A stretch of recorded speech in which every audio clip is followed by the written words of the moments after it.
Hello everyone and welcome back to Let's Play Europa Universalis IV with me, Alfapiomega, and the Kingdom of Denmark in Meiou and Taxes mod. The year is 1444 and we still have no heir, despite our queen being 45. There's still a little small tiny chance that she will have an heir, but I'm not entirely sure about that. We'll have to see. On the better side of things, I'd say, or in another news, we can now get a diplomatic technology level 15 and administrative technology level 10. We're not going to go with the diplomatic technology level 15 yet because we are 6 years ahead of time, so there's a huge penalty to cost here. But the cheap paper, we are well behind others, so let's get that one. An increasing wealthy population spent their money on clothes, which in turn created a large number of rags. This lowered the price of rag paper to 1/6 that of a parchment. So cheap paper means this. And we get an extra estate. I don't think we can use that right now. And we can build craftsman district, which is great, but unfortunately we can't really get that. The population of Denmark keeps rising though, which is really good. I have just checked that this year or last year, I think we surpassed the pre-plague population, and the urbanization is up to 7.6%. So things are looking fairly good. I'm hoping that within the next 2 years, we should be able to build the town hall rank 1 of the town development buildings, which will give us an additional 5% urban gravity, extra 5% modifier urban gravity, and lowers local unrest, increases local supply limit, and increases garrison growth here. After this one is built, I also plan to upgrade the fort here, and I also checked that we might build a road here. However, for that we'll need a bit more manpower. So our capital, is looking forward to major changes. However, so is our country. This reminds me pretty much of the real world, where the crisis of the politics has no real impact on people many times. On the other hand, I'm playing this passively. I'm not doing anything, just letting months and years pass, because that, in my opinion, very well simulates the paralysis of the royal court, in which people are not sure what's going to happen next. So, yeah, fingers crossed we had the last couple of months to do something. Oh my dear God, we have an heir! Hedwig! With administration 4 and diplomacy 5. Oh, this is so cool! The succession is safe. She's a girl, but I don't really care. She has a strong claim, and things are looking good for us once again. Oh boy. Wow, I think this was like a last moment decision of the game, when I think on the 18th of December? She was inaugurated when she was, when she was 15. So just a few days before probably our queen becomes infertile, if there's the same arbitrary limit as there is for CK2, we get an heir. Okay, and we get a salt limit. Well, screw the salt limit, we don't really care about that. Oh my God, I'm so happy! I'm so happy! Well, our military will be in tatters in the next couple of years, because Hedwig has absolutely no understanding of the military, but we're gonna get her an advisor.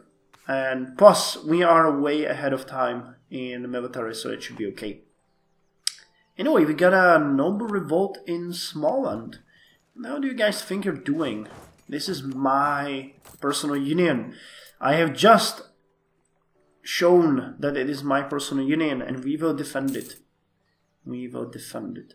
Actually, it looks like Sweden finally has a standing army, as well as Norway. They keep one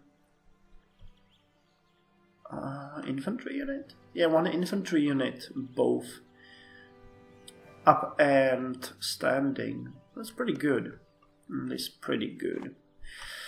Oh, I feel so invigorated by this. I was waiting for it for so long. Years and years. But turns out, our Hedwig first, the Astrid, has not let us down. So we'll have Hedwig the second, the queen.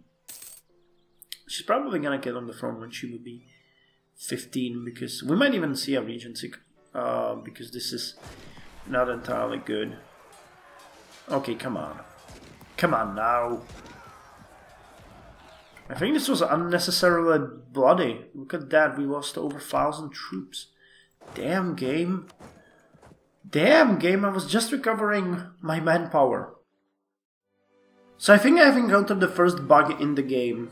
We got an event called a new heir. But we do have an heir. I think this is a problem with the game where we...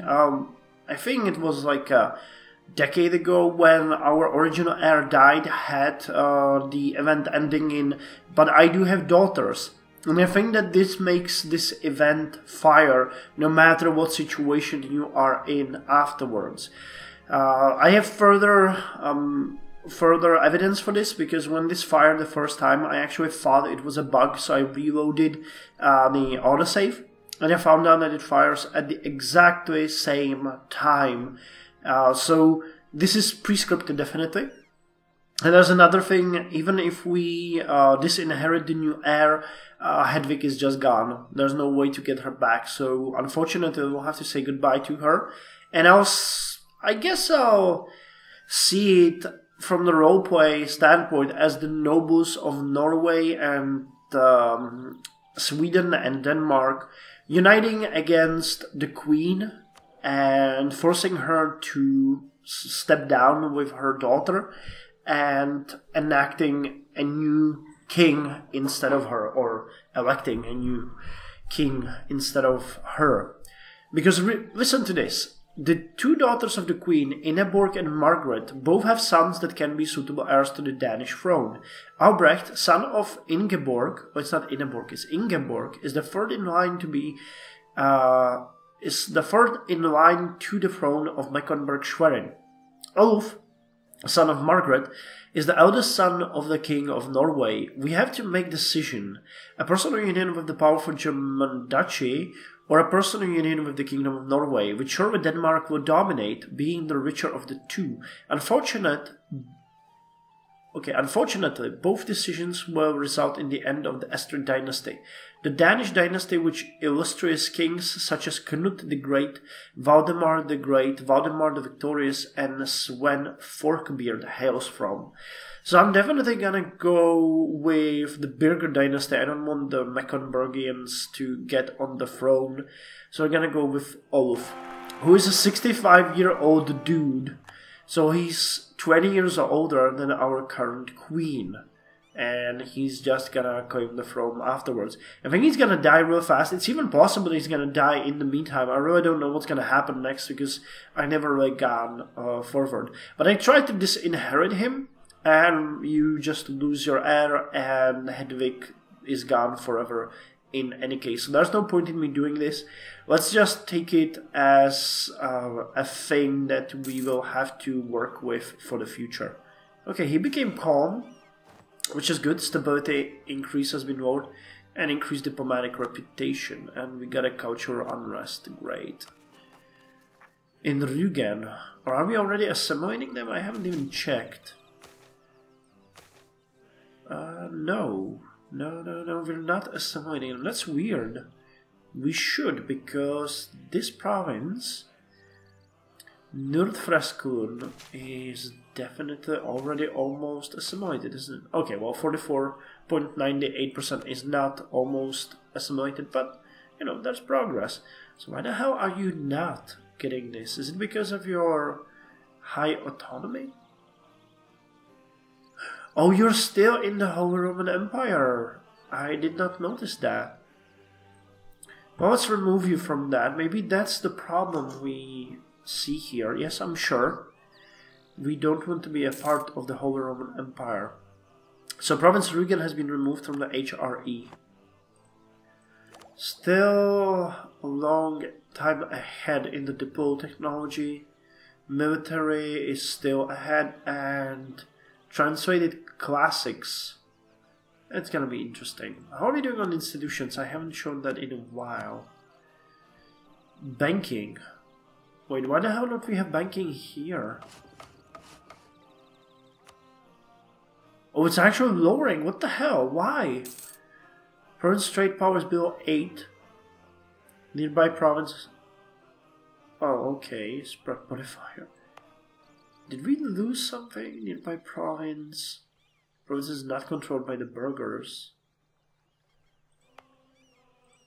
I really don't understand why. I guess it was after the epidemic, or when did the tide turn? That's weird. And did Renaissance already spawn?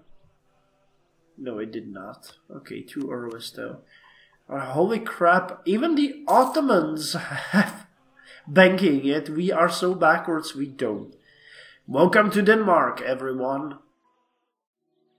The time has come for our industrious queen to go ahead and develop the town in the capital. It's gonna cost whooping 484.87 gold. Actually, you know what I'm thinking? Don't we want to lower the inflation? Okay, that would make things slightly cheaper. Okay, so we got to 2.57. Let's see how much of a difference that is. 478.12 gold. Well, we burned through 100 administrative power, but I believe that in the long run this should be okay. So let's do that. And furthermore, I believe that we could upgrade the roads in our capital. Yes, we can. And we have to force the... Yep.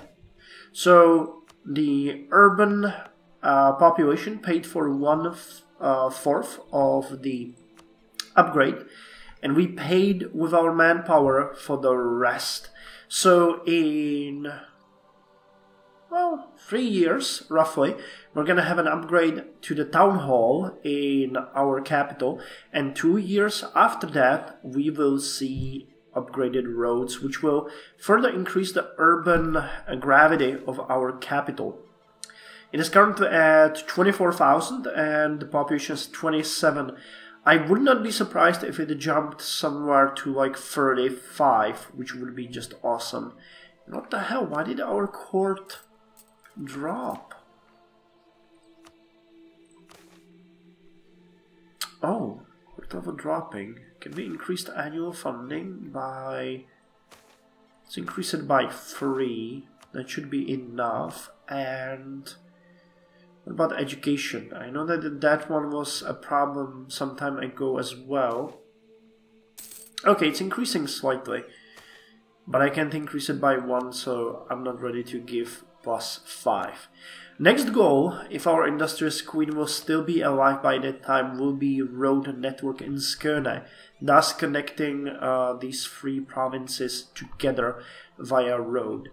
Building a road in Skåne will also mean that the autonomy of Halland and Bleking and Borghandel will drop. It's very low anyway, but if we ever integrate Norway, we'll actually need to build a set of roads up north.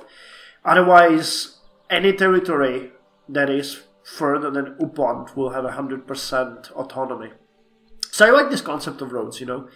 You can combine it easily with harbors, where, for example, we could build a harbor in Uppland. Yeah, there's no better.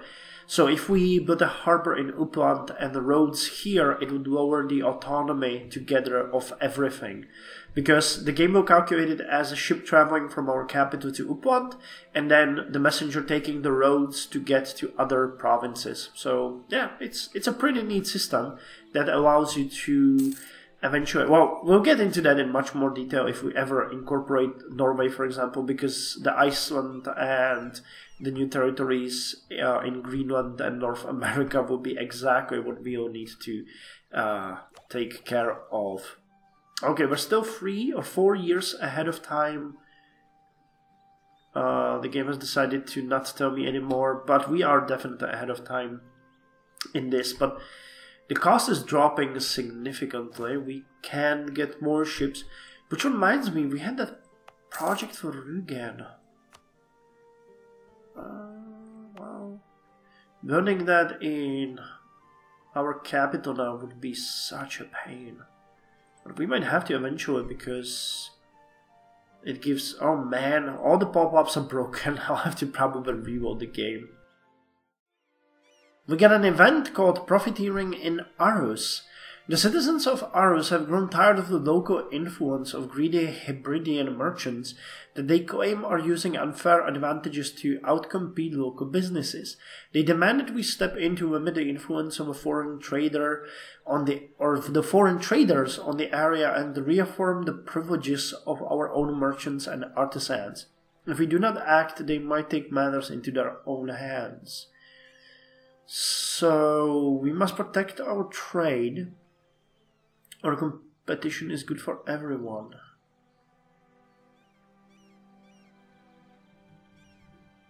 Let's go with we must protect our trade. Our queen is kind-hearted, so she would definitely do something like that. We are starting to swim in gold, which is good again. I'm considering that we might yet to see our queen build the shipwright in Rugen, but I also noticed that the province of Norrajutland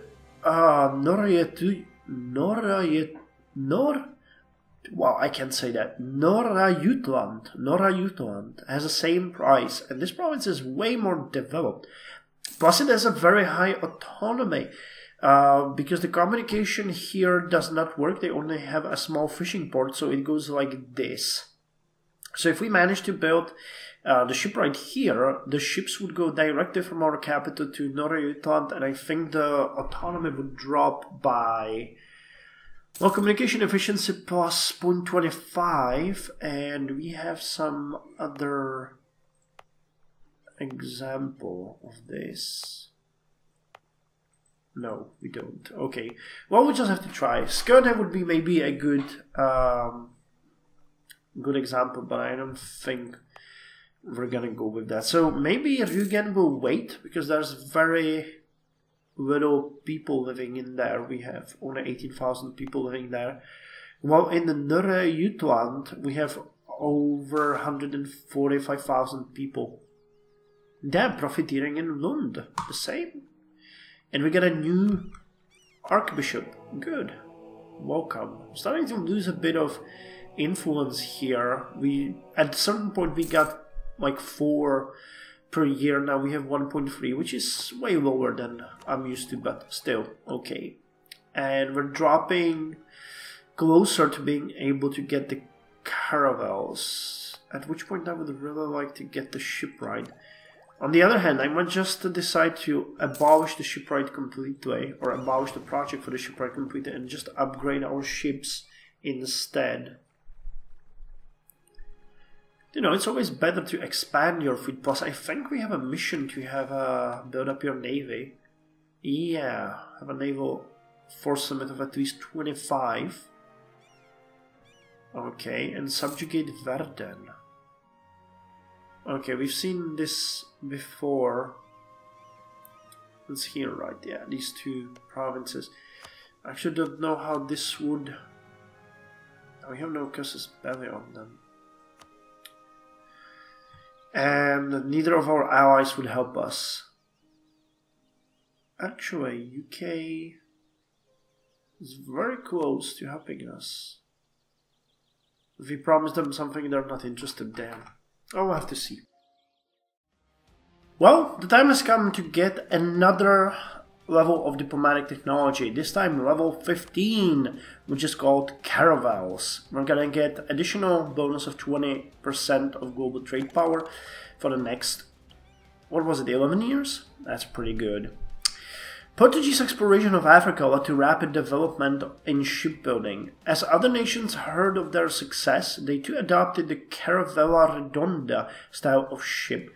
So colonial range is increased, trade range is increased, settler growth is increased, and we can get caravel. Caravela de Armada is probably either Spanish, I think this would be Spanish, or Portuguese. Fruit, I have no idea who gets that, and there's a couple of other ship. Tsao would probably be Japanese or Chinese. But we can also get War Galley, which is interesting. Interesting indeed. So you've seen me, well, okay, it doesn't show here, but you've seen me build ships before, and you can see that Caraval has trade power of 3, which is double of what the Latin South Caraval, or was it 1.5? I'm not entirely sure, but it's a huge increase, a huge increase. And the War Galleys, well, actually are kind of strong, damn. For their price, they are super powerful, actually. So I'm thinking, do we want to keep our trade as it is, or do we want to upgrade our ships? I can do one thing, and that is upgrade the ships that are the most behind, which should be the Vorkog. 1, 2, 3, 4. 4 ships. 4 ships. Okay, that would be about 120 gold. But you know what? No, we're gonna go ahead with... Oh damn, both of these provinces could get the shipwright. Okay, we're gonna go with the shipwright. That seems like a better idea. And on that note, I'm gonna end it here and start the next episode. We are doing really good as far as technology goes. Yeah, we're only slightly behind some other people, and that's pretty much only because of the administrative technology where we are lagging behind. Nogajortu, Briansk, Pskov. Sweden is really backwards. Also Croatia. But I like how Croatia has formed. I am used to Croatia being kinda backwards city, and it seems like as a Bosnia here, Dalmatia, Šibenik, which is a port city if I'm not mistaken, kinda holding well, a very good autonomy. Interesting.